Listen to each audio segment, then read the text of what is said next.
Episode 2 is upon us, and this one, folks, if I'm honest, is a special one for me. Look, it's not every day you get to kick back and chat with someone who manages to evoke so many phenomenal memories from your youth, especially supporting your country. Robbie Keane's outrageously good career coincided with my teenage years, the college days, and then moving to America, where he joined the Galaxy in 2011, winning 3 championships and MVP, arguably the best international signing in league history. For Ireland, there's no question about it. 68 goals in 146 games, 10 years as captain. The man's love and passion for the game is infectious, and that's why I really think you'll enjoy this chat. We talked about the youth and the mentality needed to succeed, days at Inter Milan playing with Ronaldo and Vieri, representing Ireland and his favourite ever match, and one day managing the LA Galaxy. Oh, and for you music lovers, we know Keano likes to sing, so I put him on the spot a little bit and ask him the hard ones when it comes to the good old-fashioned Irish sing-song. It's all to come. An absolute pleasure. Kicking back with Robbie Keane. Keano, great to see you. How's everything going? You're back in Middlesbrough, but quarantine treating you all right? Hey, Kev. Yeah, not too bad, pal. Thank you. Yeah, it was actually all right for me, to be honest with you, because, as you know, I'm traveling so much, around the world. So, playing football for the last 20 odd years, so I've never really had the opportunity to be literally in one place without any distractions. So for me it was perfect, certainly with the kids. Good to spend some time with them and been out in the garden quite a lot, playing football with two boys, 11 and 4. So I just took the positives from it and actually really enjoyed it. Little Robert's got a sweet left foot, doesn't he? Yeah, he's got a good left foot. So he's not bad. He plays for Malahide, striker as well. So hopefully he can score some goals. I'm sure for him, though, to have you back, going for your little walks every day and just playing a bit of ball out the back. I know it's the same with me, only my fella's only a year and a half, but trying to get the ball on his feet as quick as possible. If you've learned anything, did you pick up anything from your family? Because for me, my wife wakes up with lists every day in quarantine. Lists. We've got this to do today and that. And I'm like, why? No, for me, it was just getting a structure together, because I'm so used to, I'm so used to waking up early in the morning and doing stuff, so not being able to do stuff was a bit weird. So, for the first week, you're kind of, you're a little bit sloppy, aren't you? And then you start getting into your routine. So I just start getting the routine of waking up early, going to the gym, kids getting organised for the wife would do the homeschooling. And I would do the PE, if you like, in the afternoon. So we got a good structure going, to be honest with you. So it was quite good. It worked well for us. No, fair play. And look, there are always players at a time like this that shy away from the spotlight. There are players that talk about doing stuff. And then there's the likes of you. And massive credit to you and Claudine for everything you did during quarantine, because with our hospital heroes, your goal was €20,000 for 12 different hospitals around Ireland. And making sure that those hospitals have the supplies. You ended up raising 4 times that so far. And then I'll get on to Philip Walsh in a second, but our hospital heroes, it must have given you a lot of fulfillment throughout that time, just seeing the uplift that you've given people. Absolutely, yeah. Of course, we were sitting there and thinking, how it became about was because Claudine's dad came seriously ill, and he was in hospital and was touch and go at one stage. Thankfully, he came out the other side. But as that was happening, we were thinking, so what can we do? Is there anything that we can do that will try and help a little bit ease the pressure on finances and try and get equipment into the hospitals? Of course, they need a lot more than what we got them, but any little bit certainly will help. So that was the reason behind it. And thankfully, the good generosity of the Irish people put their hands in the pocket and paid up, which was obviously great. As you said, to get 80,000 was incredible. So as soon as the money came in, it was going straight back out for the frontline workers. So that was great, and we are certainly delighted with the amount of money that we raised. Yeah, massive credit, man. Well done. And Philip Walsh, have to talk about Philip, because turned 27. He's been through an awful time. He has Down syndrome as well. His dad had passed away recently, right? And then his mother was going through chemotherapy, and Philip, all he wanted was a few birthday cards. And what happened? Yeah. I got. He lives in the area. He lives in Malahide, so I got a text would I help Philip get some cards, and of course, even go around and say hello to him. So of course, straight away next morning I got up, Claudine Nyan, and got an Ireland jersey for him, and we got 4 cards for myself and the kids. and brought them around. And then I just seen the video I put up, you know, just he's trying to reach 100 cards. Let's try and get him as many as possible. And then the reaction from the Irish people was unbelievable, especially the community. That's what I love about the community, especially in Ireland, as you know. You know, people certainly really do pull together, you know, and that was incredible. The response, not just from the people in the area, but actually people around the world. The messages, people were sending me messages. These wrestlers were sending me messages. Actors were sending me messages to send to him. Robbie Fowler sent a shirt to his home. No way. And I think he's already reached 10,000 cards, so it's incredible, really. And he's such a lovely fan to go through what he's been through in 6 weeks, losing his father, his mother going to chemotherapy, you know, on that Monday, and then for all the emergency service to turn up for was brilliant, and people giving them presents and cards. So no, it was a lovely thing to do, and it was a lovely thing for me to see him, the reaction that he got from it, and you know, that'll stay with him for the rest of his life. And his family as well, and you and everybody that watched it. What is it about Ireland, Robbie, at times like this? Because I'm obviously based here in the US. The country has never been as divided as it is now. And yet you look across at Ireland and I'm filled with nothing but pride looking at how everybody has come together during quarantine at a time like this, respecting the rules, trying to get things back on track. And then you see the uplifting stories like this. You see, you know, you were on the Late Late Show. And I just love, and it does bring a tear to my eye, quite honestly, at how good we are at a country at a time like this. Especially like when you're away as well. Yeah? Like yourself. Obviously, I was home for a good few months. But when you're home, it's worse, you know. So you see it, and how good that the people have been. And as you said, sticking to the rules from day one. I think our government have been fantastic from the start of this pandemic, and how they reacted very, very quickly to things. And that's the reason why we don't have as many deaths. And also the people of Ireland, as you said, sticking to them rules. And that's the reason why we're getting back, you know, fairly quickly. But as you said, not just what I did in terms of the money I raised, but I was watching the Late Late Show for the last 6 weeks, and the amount of money they raised for different charities was incredible. And that's all down to the Irish people putting their hand in their pockets and realising, you know, everybody needs help here, and they certainly did that. And as you said, it's like, it makes you really, really proud of our little small country, the effect that we can have on people around the world, but just such a small nation, because the kindness of the people in Ireland. Well said, Robbie. Well said.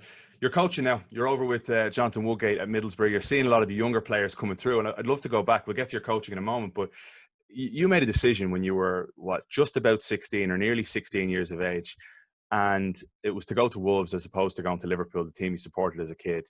I know you've talked about it before, but the decision-making for young players today, how crucial is it to have influences like your mother was, your parents were at the time? And I know you've spoken about your ma at the time saying, make sure you go somewhere where you play. I'm 35. I talk to my ma every day, and I'll never ever dismiss a bit of advice from Cathy Egan, that's for sure. But back then, the decision you made was obviously a brilliant one. And it's hard for young players today, isn't it, to make the right decisions, and they can often be swayed by the likes of the limelight and seeing the games on TV. Yeah, of course. Yeah. My decision making was, obviously my mother said, you know, don't just go to Liverpool because you support them, you know, which was great advice. Go to the team that you feel very, very comfortable with, that makes you feel at home.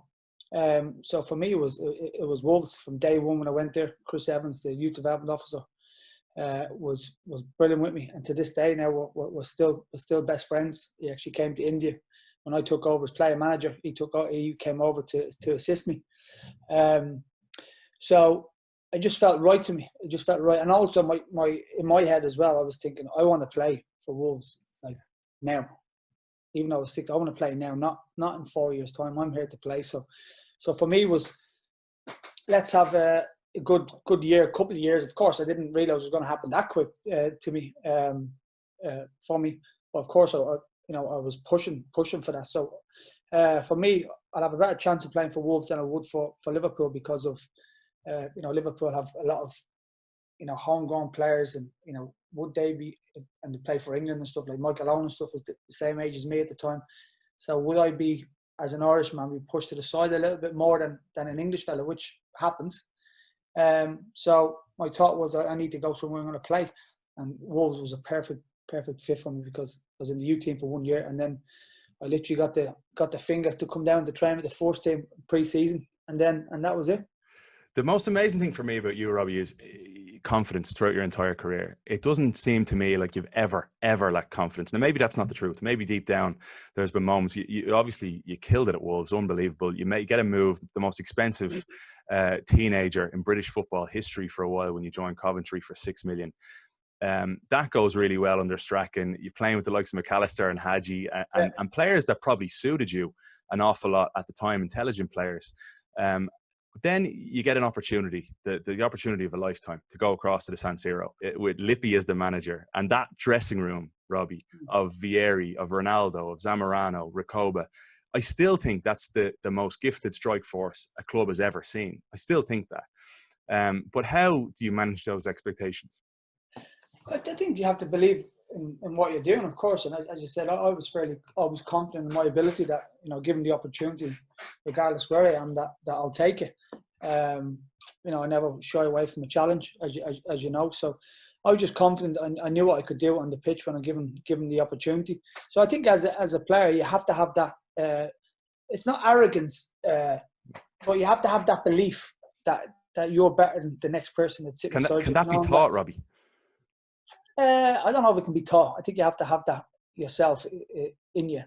A lot of people have ways of doing it, being loud and stuff like that, but that's a lot more insecurity. But actually, to have it inside you, is something I've always had. I've always believed in myself. I've played with players that, pretend that they have this, persona about them, and then when it comes to big moments, they don't produce. So. For me, it was I've always believed that I was better than the next person, and I think you have to believe that even if he's better than you or other people think he is, it doesn't matter.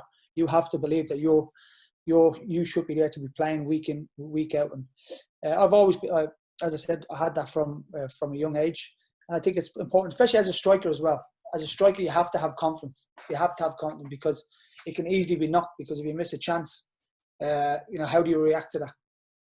Do you dwell on it, or do you move on and wait for the next opportunity? So for me, it was always, I'll get another opportunity.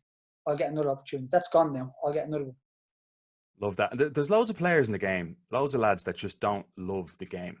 I meet them all the time working in football, that they don't watch the Champions League games when they leave training. They have no real interest.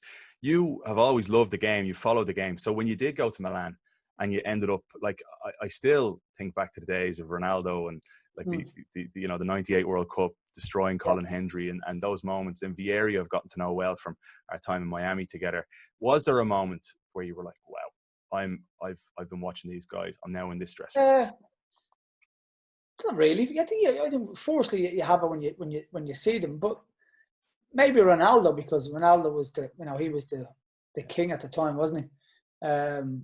But I wouldn't go into the dressing room ever and think, oh, look at him. As soon as I meet him, that's it. It's done for me now. I'm here to play, and the story. So I never really had that with many people, really. To be honest with you, as I said, you're there on merit as well. You're there because you're good enough to be there. So, but that was a great dressing room, really good dressing room. And as you said, Bobo was a good friend of us.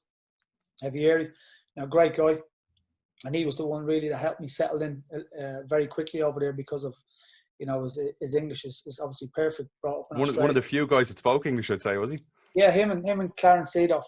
So them two were great to me. Obviously, helped me certainly a lot when I first went there, because it's been 20 years of age.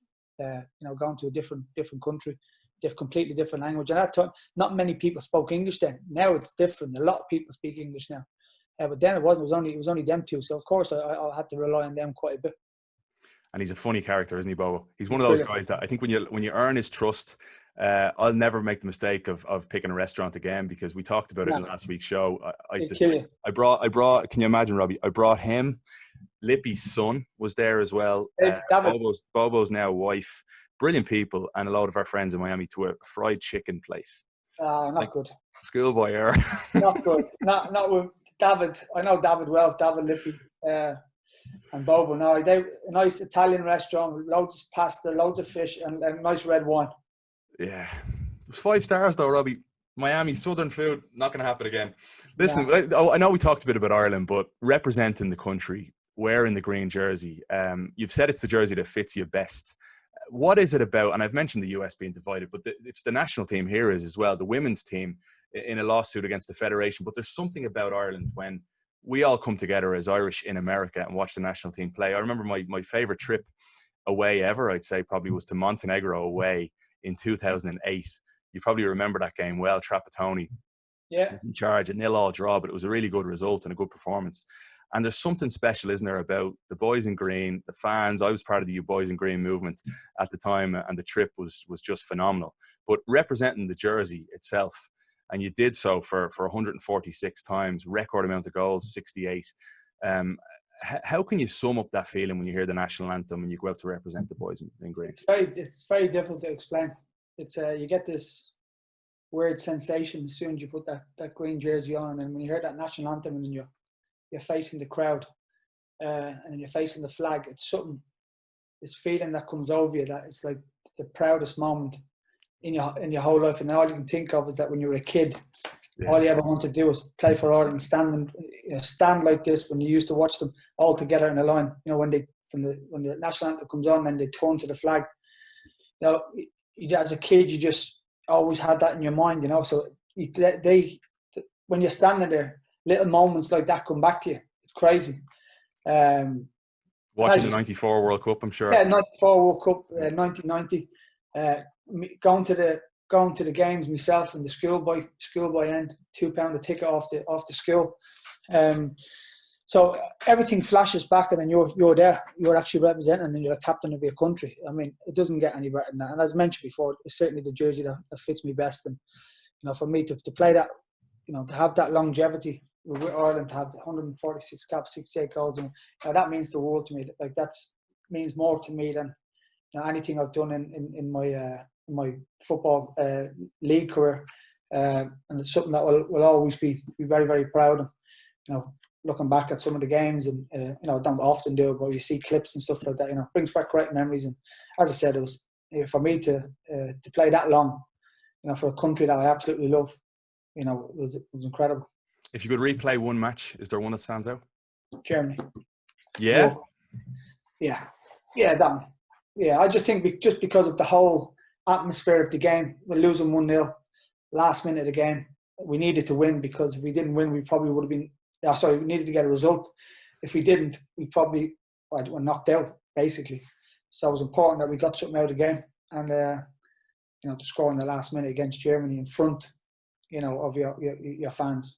You know, for me, that's a moment that will obviously stay with me forever. And it's the moment that I get asked about more than anything. When I see people always tell me where you were when I scored that goal in Baraki. So for me, that was certainly a special moment because of the World Cup as well. Because you grow up, as you know, on the streets of playing World Cup teams, and then now you're actually in it. You know, you actually are one of the sticker books that we used to collect. So you're one of them now. So for me, that was certainly a special moment.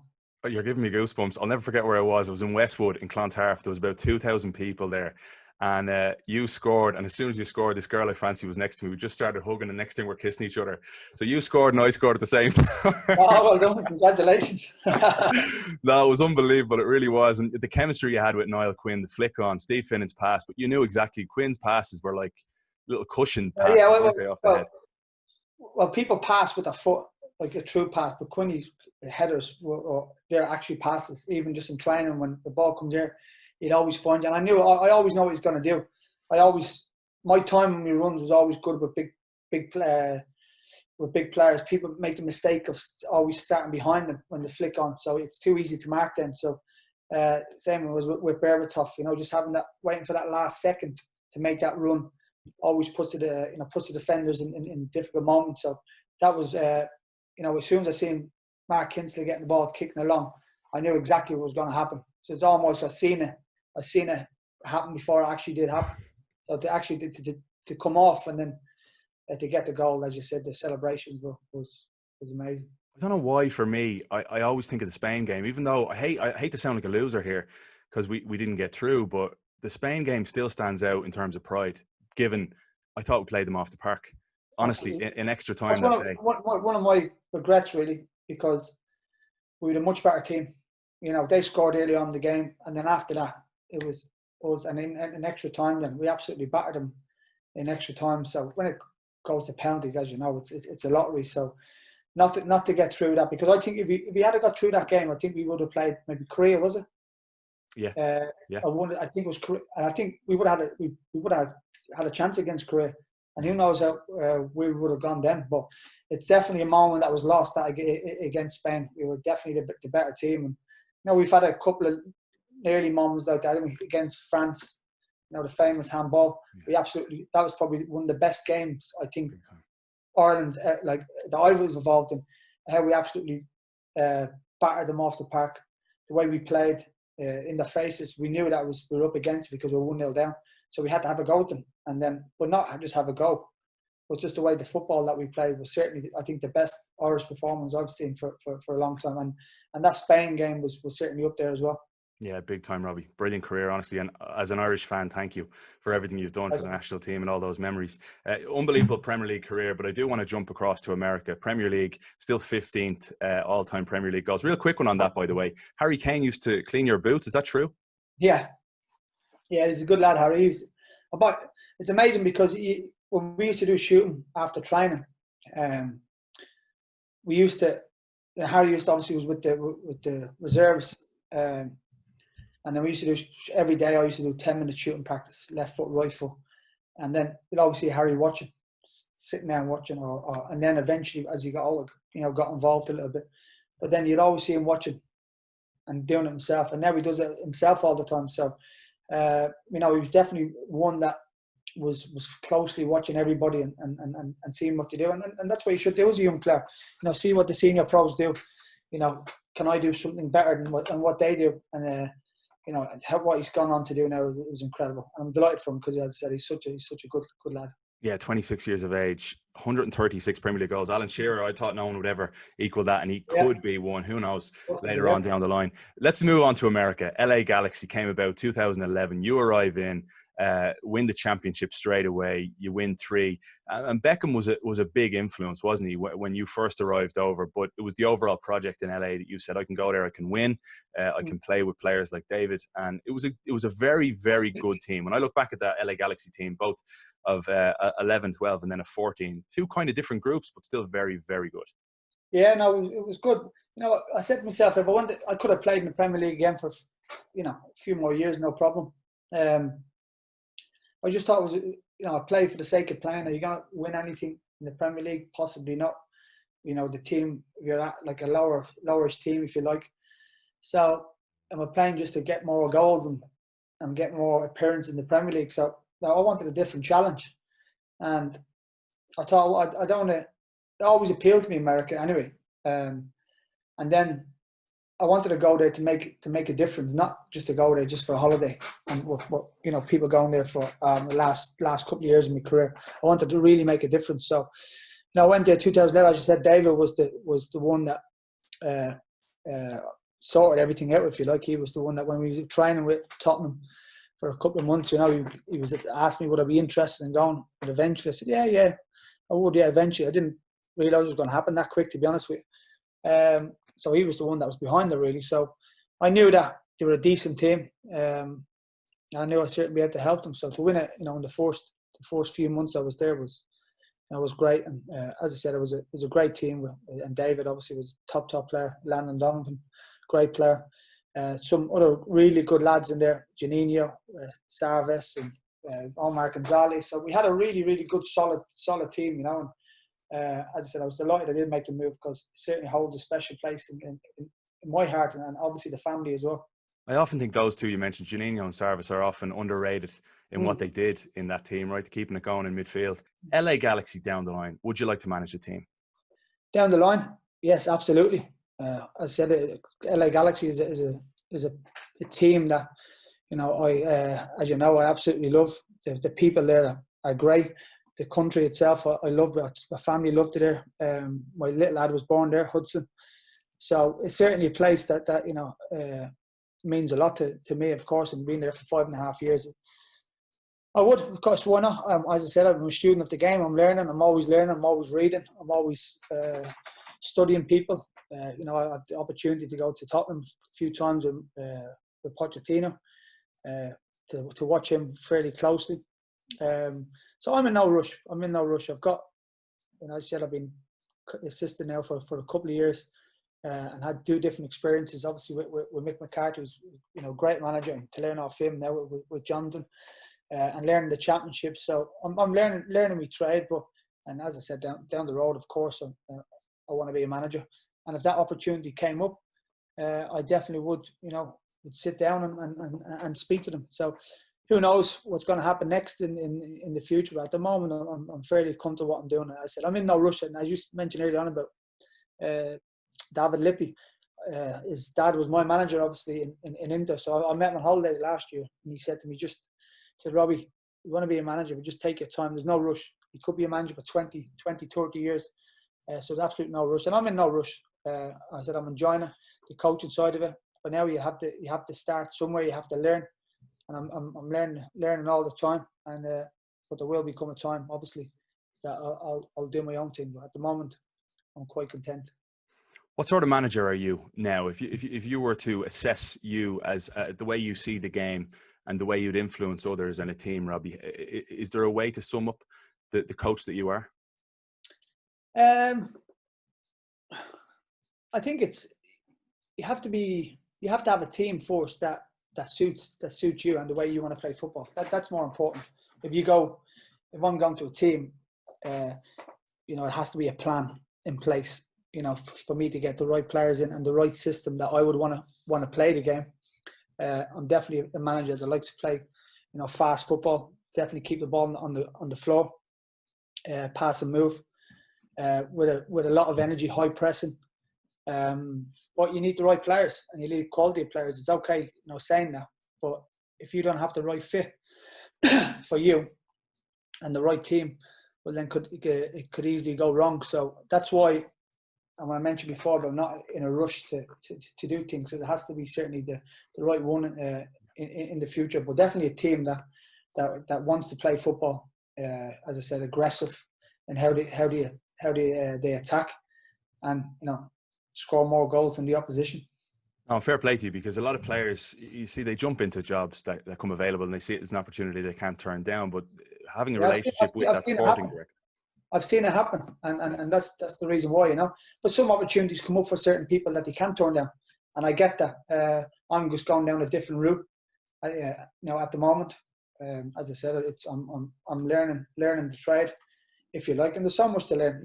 Even managers now that's been in the game for a long time, they're still learning, because things evolve, things change in football, players change, expectations change in clubs than maybe previous. So a lot of things is changing. So I'm just watching closely and observing everything. And as I said, people have made that mistake, and I've seen it happen. I just hope that I'm not one of them. Brilliant stuff, Robbie. Hopefully the King of LA is your call out there. Hopefully we see you back in Los Angeles or over here in America in Major League Soccer at some point, that's for sure. Before I let you go, Robbie, I'd love to ask you this question, because it's something I'm dying to know. You're back in Ireland, you love a sing-song, right? You love a laugh, and there's no place better, especially for me at Christmas when I go back, than the Dublin pubs. If you were to walk into a bar and past or present, all your favourite people in the world are there, and you're handed a microphone, you have to sing a song. What's the song? Oh, again, isn't it? It depends on the audience, isn't it? Yeah. So if you're in Ireland, it would have to be an Irish song. So it was an Irish song. It would probably Willie McBride. Yeah, I love it. Willie McBride. Okay. If you're in LA, what is it? What? If you're in Los Angeles, what's the song? If I'm in Los Angeles, it has to be a bit of Garth Brooks. Which one? A bit of Garth. If tomorrow never comes, I'll dance. Right, with that being said, right? That's what I'm saying. It depends where you are. It depends what team you have. It depends how you play. The song is the same. It depends what country you're in. If I'm in Chicago, I'm singing Leroy Brown. If I'm back in Ireland, absolutely, I'm probably singing the German Clockwinder or City of Chicago or... Yeah. Christy Moore, Ride On. Depends on the atmosphere. Before we go again, one last thing I want to do here. I've got a few songs lined up, and I'm going to list off some lyrics from those songs. You've got to see if you can tell me the singer, and if you can, for bonus points, get the song as well, right? So I'm going to read out the lyrics, and let's see how you do here, okay? You're not going to sing them, no? No, absolutely not. Monotone voice, and if you can't get it, maybe I'll try and sing a little bit of it. All right. We should take this back to my place. That's what she said, right to my face. Oh, wow. So hard when you hear people just speak. Say that again. We should take this back to my place. That's what she said, right to my face. Oh, you got me there. He'll be devastated. Are these Irish songs or just... This fella's Irish, yeah, and you know him really well. We'll come back to it. Oh, no. No? Say again, sorry? U2, Bono, no? No. We should take this back to my place. Oh, no. Niall Horan.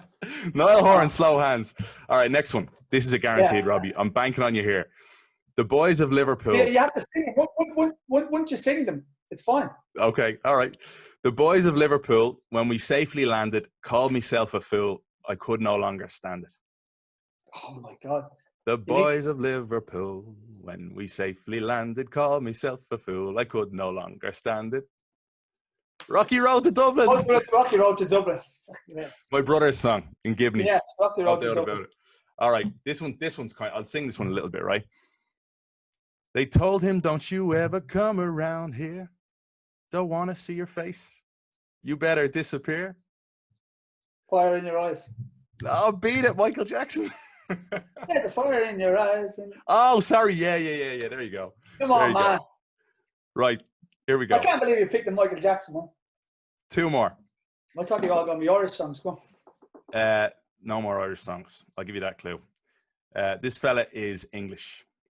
Good movie about him recently. Mars ain't the kind of place to raise your kids. In fact, it's cold as hell. Good movie about him. Movie recently, yeah. Mars ain't the kind of place to raise your kids. In fact, it's cold as hell. You're going to have to sing it now. I actually don't know how this part goes. You don't know. No, what chance have I got? This ain't the kind of place to raise your kids. In fact, it's cold. I'm just thinking Elton John. Elton John, yeah. Elton John, Rocket Man. All right, last one. They say I gotta learn, but nobody's here to teach me. If they can't understand it, how can they reach me? I guess they can't. I guess they won't. Yeah. Who sings that again? Coolio, Gangster's Paradise. Coolio, he was on Big Brother, him. Gangster's Paradise. Right, well, I thought you'd nailed it. I should have done all Irish. Apologies about that. You threw me because I thought they were all going to be Irish songs. Love it. Well, listen, hopefully we can have a pint in Gibney's at some point, and I'll get you going on Willie McBride, and I'll follow it up with the German clock winder. Robbie Keane, again, thank you so much for everything you've done for Major League Soccer. I'm involved in the league now, for Irish soccer, forever in debt, and for joining me here on Kicking Back as well. Thanks a million. Absolute pleasure, Kev. Good to see you, pal. Take care. See you soon. Thanks, Robbie. Cheers, pal. Keano, top man. Really appreciated Robbie taking the time and thoroughly enjoyed the conversation. Hope you guys did too. If you did, a rating, a review, or simply telling your friends, sharing it will be hugely appreciated. We've got big guests coming up each and every week, from my basement here in Atlanta to your home. Thanks so much. We'll chat to you soon.